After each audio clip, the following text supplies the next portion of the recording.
Hi and welcome to RC Modders, and this which is probably the 6th video on the CAT telehandler and the 3rd of the detailed build videos. In the first couple of videos I showed taking the model apart and then putting the wheels together. In this video what I'm going to be doing is concentrating on making this part at the bottom, and by the end of the video you should have a rolling chassis that works with programmed radio control to do that. In terms of the format of this video, I'm first going to quickly go through those tools which I'm using in this episode which I didn't use in the last one, take you through all of the parts which I'm going to be using including the radio control, and then we're going to get into the main substance of the build, which actually won't take that long. This video, as I think I said in the previous one, is deliberately aimed at the novice or new builder or modder, and I'm fully expecting those with more experience are probably going to skip through this video a little bit more and get straight to the building part to see how the parts go together. Okay, on with the tools. First thing that I'd like to briefly mention is the soldering iron. I'm using a Draper 40-watt variable soldering station, and one of the reasons why this is particularly good for this job is that it's got quite a fine tip, which is good for getting into the very small soldering joints, and also it's variable, and when you're soldering something which is quite small you don't actually want the tip to be too hot. If you don't already have a soldering iron, I would certainly recommend checking this one out. I'll make sure that I include a link to this and one or two of the other bits and pieces in the description below. You're going to want solder, and generally speaking these days it's all lead free. When I first started doing the Bruders I tended to head straight for the Dremel and make a terrible mess, and I've actually found that using a hacksaw blade, and even better putting it into one of these holders so that you don't hurt yourself quite so much, is an excellent way of removing material quickly and easily, not melting the plastic, and getting nice clean straight lines. Definitely going to want the 2.5mm drill bit, 1.5mm drill bit, and if you use a pin vise it makes it much easier and more controllable to use than the big drill. Can be useful to have one of these holders when you're doing the soldering, however that isn't strictly necessary, it just makes it easier to have an extra pair of hands sometimes. And then lastly, the Z bender. This is one which I've used in most of my models for a very long time. It's made by Irvin. I'll make sure that there's a link in the eBay description. The particularly good thing about this one is it's got that little tip in the end there, which when you're pushing it into a servo arm will guarantee that you get the right length every time. I'm sure that I'll end up using one or two other common tools, but those are really the ones which I wanted to talk about here. Parts wise, you're going to need the 4 wheels which you made in the first video, the lower chassis plate, i.e. that bit there, the steering plate, the 4 wheel arches that we removed in the last video, and some of the 3D parts. I'll just take this one off the printer because I've been designing 1 or 2 extra ones this morning and printing off some spares. Okay, so in terms of the 3D printed parts that you're going to need for the stage, you're going to need the 4 motor holder hubs. These are slightly different from each other and I'll cover that when it comes time to use them. You're going to need the part that comes underneath the front axle, and actually I've updated this part and I've made a slightly taller one which is here. The older one will still work, but I don't think it's quite as good. I'm going to be updating all of the parts in Thingiverse because I'm refining 1 or 2 of the parts as I go along. These 2 inserts here, which again are new parts, I didn't use them on the prototype. Piece here which I made, and this is in order to be able to have the chassis moving along without its top on so that we can test it as part of this stage. It's just really a building aid, and after you finish the build you'll probably want to throw that away. And this part here, which is also a new part, and it goes on top of the steering servo. I did originally use some right angle pieces of plastic which I carved and glued onto the servo, but I thought, well, seeing as you need 3D printer for this build, why not spend some time designing a part so that people don't have to fabricate it themselves. So that's the 3D printed parts. Motor wise, you're going to need 4 of these 6 volt 100 RPM N20 motors. Links to all of the items, as I've said, are in the description, and part of the reason for putting those links in isn't necessarily that people will buy them from there. And no doubt some of the parts, especially the eBay links, are going to go out of date over time. However, it will show you what the specification is so that you can find one somewhere else and buy it there. Small Hobby King digital servo. I use these in a lot of my builds and they really do the job very well. I like the fact that there's a metal piece here for the servo horns to go onto. You actually use two of these in the build. It's the same one which I used to raise and lower the bucket. Servos could be upgraded to something more expensive, but I've found that this has been good enough for what I want it for. Speed controller wise, the super reliable little 10 amp postage stamp sized ESCs. I found that this has ended up being my speed controller of choice for the Bruder conversions. It's very small, it has got enough ampage, it's got battery elimination circuitry in it, which means that it will power the receiver from whatever size battery you're using, and they are really small, which means that you can either get one or a few of them in quite a tight space. And some silicone wire, and this is actually quite thin. It's probably between 1 and 1.5 millimeters total diameter. I got this from Component Shop when I went to a model show a few weeks ago, and I bought about £5 worth of 4 different sizes, 2 of which were this small one here, and I think it was something like 25p a metre. So I've probably got a lifetime supply of this stuff. It really is excellent. Battery wise, I'm using this VP LIFE rechargeable battery, and it's 1000 milliamp hours. I've actually been quite impressed with this battery. I think it's actually meant for receivers, but it's a nice size, nice and compact, and it fits in some of these Bruder models very nicely. If you're going to use a lithium ferrite battery, then you need to make sure that your charger is capable of doing that. I actually bought this one here especially for the job because my old chargers will do lipos and do nickel metal hydrides, but would not do that kind of battery, and this one here has proved to be really good. Incidentally, I don't think that it comes with charging leads, so you might have to get those separately unless you've got some, or indeed unless you make up your own leads. Throughout the build we're going to need a couple of terminal blocks. I bought these from eBay,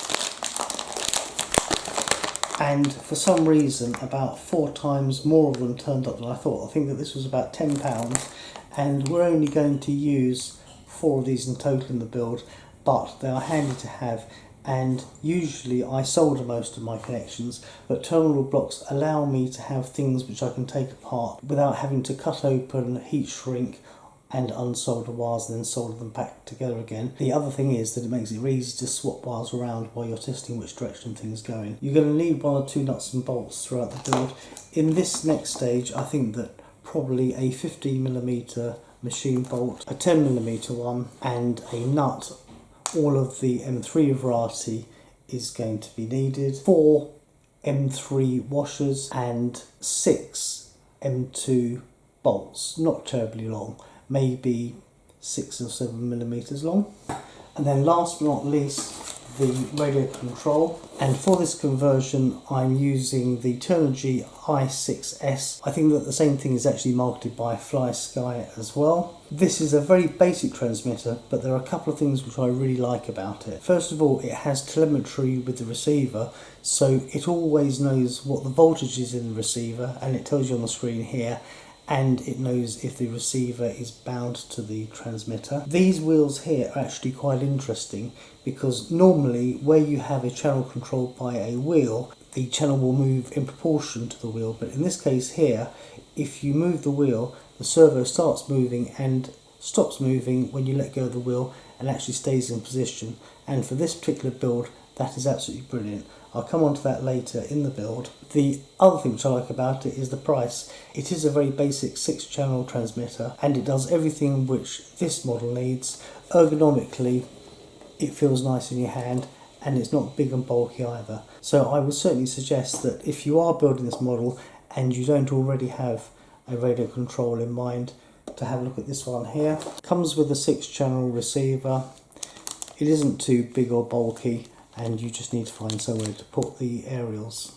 So I think that that's about it for the parts for this build. Let's get on and make our rolling chassis. One of the really good things about building and refining a prototype before I do a build video is that I get to work out in my own time where to carve all of the plastic parts out of the body to make it work. When I was building this one, I can't remember how many times I had the top on and off, backs and forwards, etc. But here we should just be able to copy this one onto the new model and get it right first time. You should be able to notice, looking between these two, that actually quite a lot of plastic has been carved away, and I've certainly found out that all of this is pretty well necessary. So what we're going to do is we're going to start at the front. So it might actually surprise you that we're going to start this process by adding something rather than removing it. The reason why the holes on this base plate here are quite big is because they fit exactly over these pieces here. So that stops on the top. You need to push it on quite firmly, and then you're going to want to hold that down very flat, and then taking your 2.5mm drill bit straight through. And then if you've got a tap, it doesn't do any harm to tap an M3 thread in there. Take the 15mm bolt, screw it in until the end is just poking through, put it back in place and pull it tight. So this plate now is in absolutely the right place. Having made our hole, we're actually going to take it off. It's actually because these are quite deep that these parts here have to be removed. So what we will do is we will start by sawing just there, and if you look at this little tab here as a reference, you can actually saw straight through here. So I'll just do that. Okay, that's our first cut done, and afterwards you can straighten things up, but that will do for now. So the next cut goes between here and just in front of this part here which sticks out. So it's about there, and I'm going to do that from the other side. That's easier for me. So first of all, straight down there.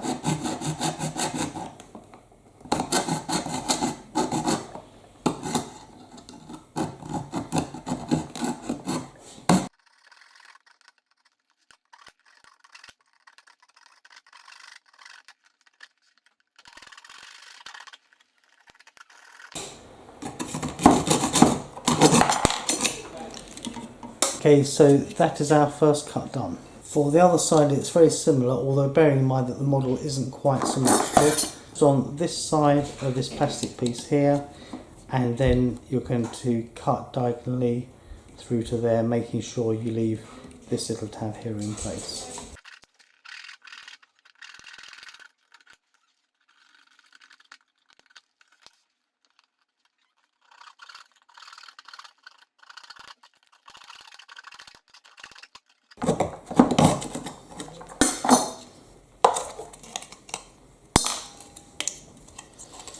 Okay, that looks to be about right. And then taking the side cutters, you want to cut, I'll just show you where that is, hopefully you can see. Cut about there.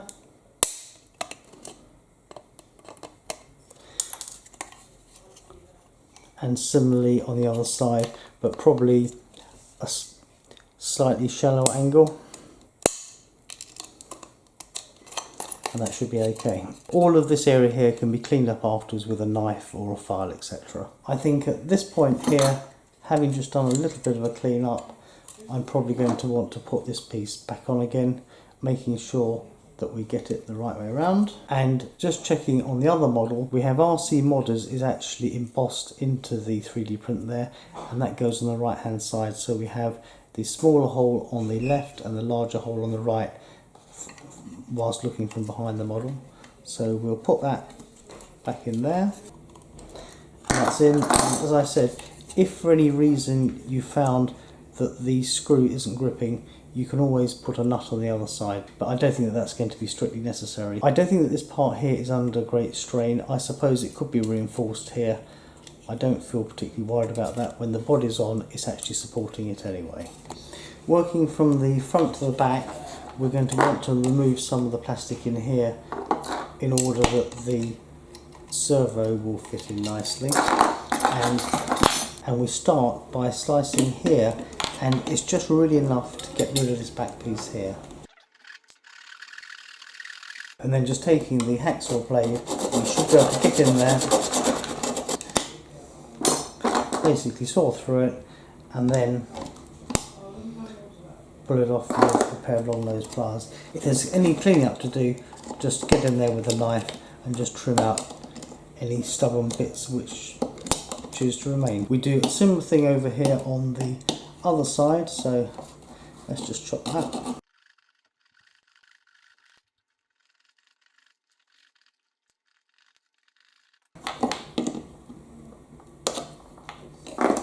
And that's come out quite nicely. Again, there's probably a little bit that I want to trim out with the knife. Okay, just test the servo in there. And the servo's going to want to go this way around. And I think that that's looking okay. We're going to be mounting the servo with servo tape anyway. There's a little tab here that we want to get rid of, so I'll just do that. It's best to have a fairly sharp knife, and then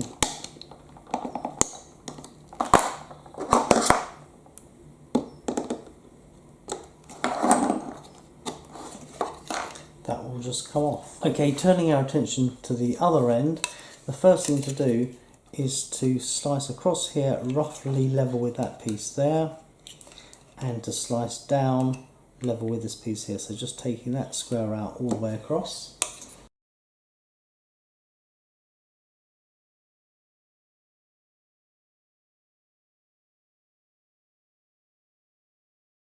And then we're going to slice all the way down here just on the inside of this plate, and similarly just on the side of this area here, so basically both sides down, and then we're going to remove the material across the bottom.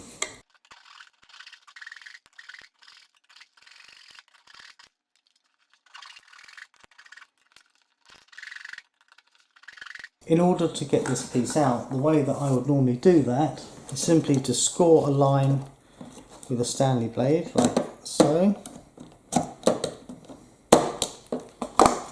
Take a pair of pliers, and then out it comes. This side isn't quite so easy because it's bumpy, but the same principle should apply. Try and do it the way around so that the camera can see. So it's going to be across there, and then across there, roughly.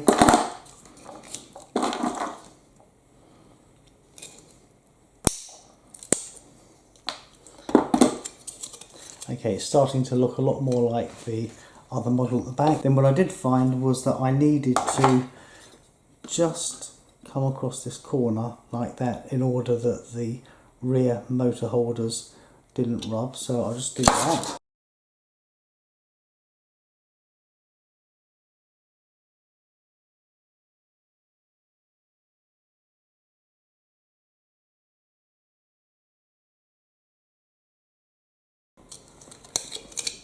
I think that's pretty well it. And as with the other end, a bit of cleaning up afterwards, which I won't bore you with, you know, with the knife, etc., just to get nice clean edges. The other thing that you might notice is that the wires from the motors are actually threaded through the lattice of the chassis, and that's so that the arm, when it goes on the top, isn't going to be rubbing on any of the wires. And what I did was I made a series of holes, and I'll just do that quickly here as well.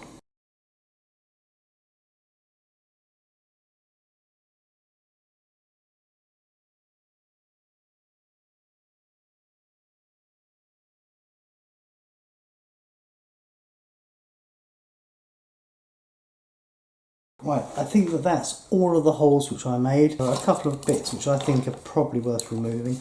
So there is a lip around here which I think it'll be easy to mount the servo if it isn't there.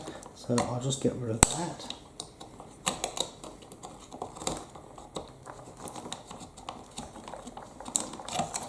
Only really the back half of it, and never putting my finger behind where the blade is, because if I was to slip or the blade was to break, I'd end up hurting myself. There are a couple of strips here, and I just want to get rid of the back half of it.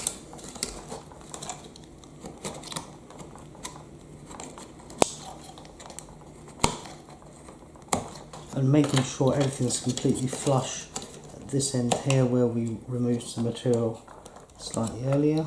Good, I think that the servo is going to be able to sit in there a lot flatter, and that will certainly help with the mounting. The servo is actually a very tight fit in here, so what I'm going to do is I'm actually going to use the top part of the body in order that we can put the servo in the right place. So there's just a couple more bits of chopping to do before I tidy up all of the mess I've made. We're going to remove this part here, and that means sawing parallel with the side along there, and similarly over here. This tab here isn't needed, so we will be getting rid of this whole thing.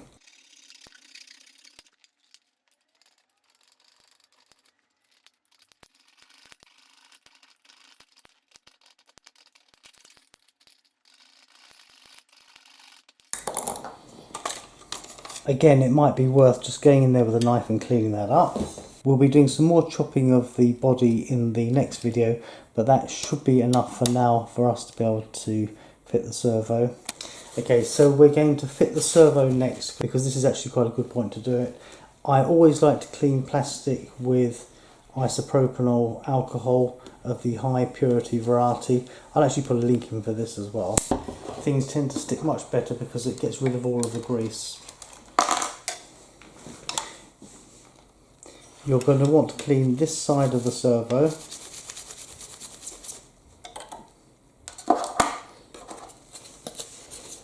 And obviously the base where you've been cutting.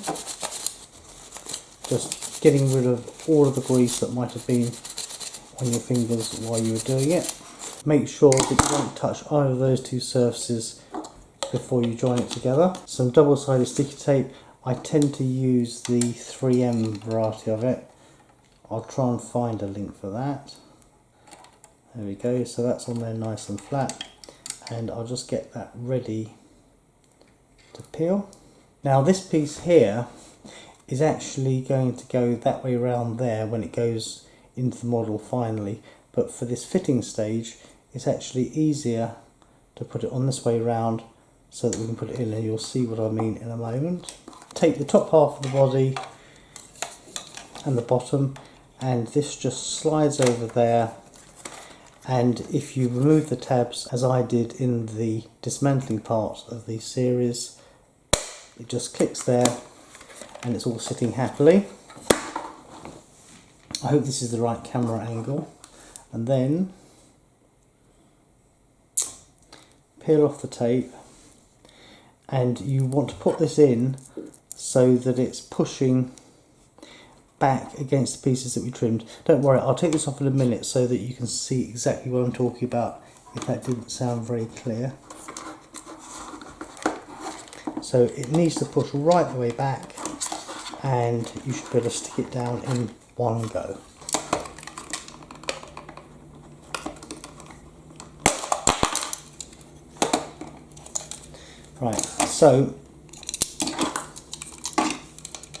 So what we've got is that is standing slightly off from these bits here, because this needs to be able to slide in, and it should be a kind of click fit. If it is a bit loose, there's no reason why it couldn't be glued down afterwards, or even a screw put through. I actually made holes in this in exactly the same place as the holes in the servo anyway, but I think that should be okay. And what it does is it stops the wires inside the area when the top is on from fouling the servo. Because it is such a tight fit in there, when the body's on, it actually helps stop the servo moving around anyway. Okay, so the next thing is we take one of the terminal blocks, and we need to slice off just a couple of them. Just clean that up. Okay, and this one which I'm using is somewhere in the region of 15mm long, so it's fairly small, but that is big enough for what we're doing here. And I'm going to want to mount that behind the servo a little distance away from these two holes here so that we've got room for manoeuvre. Take the 2.5mm drill bit, making sure this finger is not directly behind. I'm going to tap it anyway. Take a 10mm bolt, that will just thread through, like so.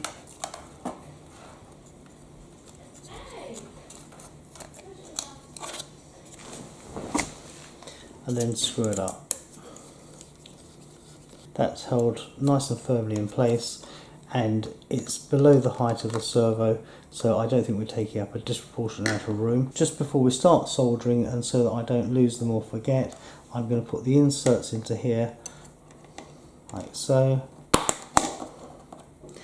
And this reduces the holes down to the right size to accept the motor mounts. If you're wondering why these are orange and these are black, these are just two different colours of the same material, which is pt6a, which is quite a strong material, and unlike PLA material, it isn't biodegradable, so the parts don't go soft and start warping when it gets warm or if they get wet or dirty. So I had used up all of my orange pt6a for the parts while I was actually building the printer, and when I ran out of that, I moved on to the black, which is what I'll be using for the parts.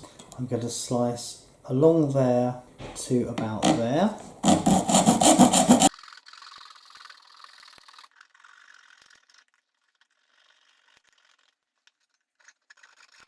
You'll see that this area here starts flat and then it actually gets thicker and goes up there. We need to actually file that so that it's completely flat. When you're doing this kind of job, it's actually easier if possible to hold in something, so I'm just going to use this portable vise. Let's just clamp that down.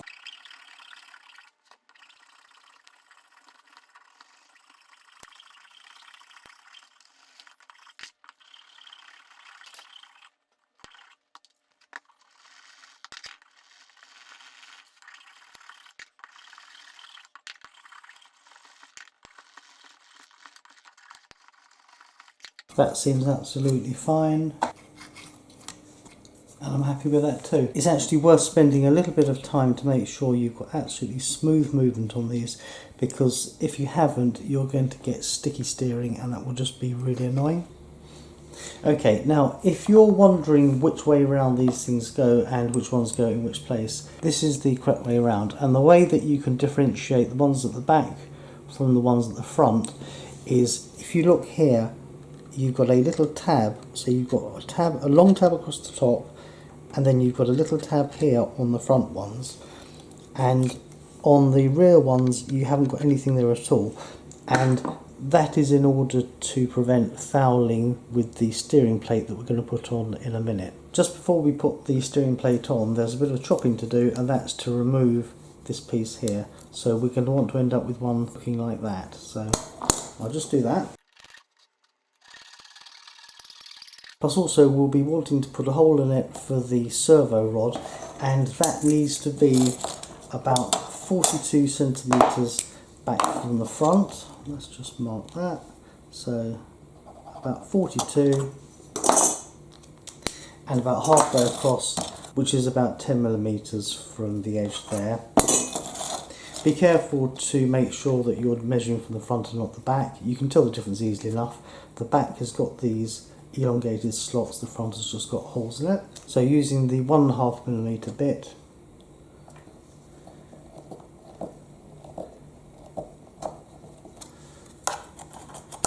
and then what we're going to do is we're going to drop this on top of the motor mounts, so this should all go in easily. If for any reason you find that these aren't moving as freely as you would hope, just use a bit of sandpaper on the bits which stick out, sand them down a tiny bit and get it so that it's moving freely. Not that they have to be really loose or anything, but it just needs to move freely. We have steering. Now the next part is an entirely temporary measure, and it's designed so that we can test the chassis without having to have the body on in order to hold this piece in place. And we will be taking it off in a minute, but this is quite a good point at which to fit it. If you're finding that this is too tight when you're actually using it, just take one of the screws out. It is only to stop the thing falling apart while you're testing. This is held in place by a couple of 2mm screws. These certainly don't need to go in all the way, just enough to hold it. That's the other, making sure it still moves okay. Now, if like me, you find that when you're moving this backwards and forwards that actually these blocks here are catching, and this certainly won't be the case quite so much when the body's on, because it will be holding those pins more vertical so that the pieces will be able to go underneath. But I don't think it does any harm to actually file underneath there so that that can't happen. The one thing that you don't want is jerky steering, where it's actually catching some of the time and making your steering unreliable. It will just make using the model less enjoyable. So I'm just going to whip that off for a moment. Remove this, flip it upside down, and it's basically the outside ones that you want to just file down a bit. There we have it. I don't think an amazing amount needs to be trimmed off, but that should probably make the difference. Right, and I think that we're almost ready to get on with the next bit. The only other thing that I was going to mention was I've made another temporary part, which is really pretty unnecessary, I guess, but fun nonetheless. And I've made a little seat which is precisely Bruder person size, with a little hole there to help keep him in place. And I'm just going to temporarily stick that on here because it's going to give me somewhere to temporarily mount the speed controller and the receiver while we're experimenting. Bit of double-sided sticky tape. I probably shouldn't put as much as that on, but I don't think it's going to stick that firmly there. That will go here, and then afterwards it's actually going to give me a seat which I can use to put the Bruder people on anyway. And if you haven't done so several times already, I think it's time to go and put the kettle on and give yourself a well-earned cup of tea or coffee. Be back in a moment.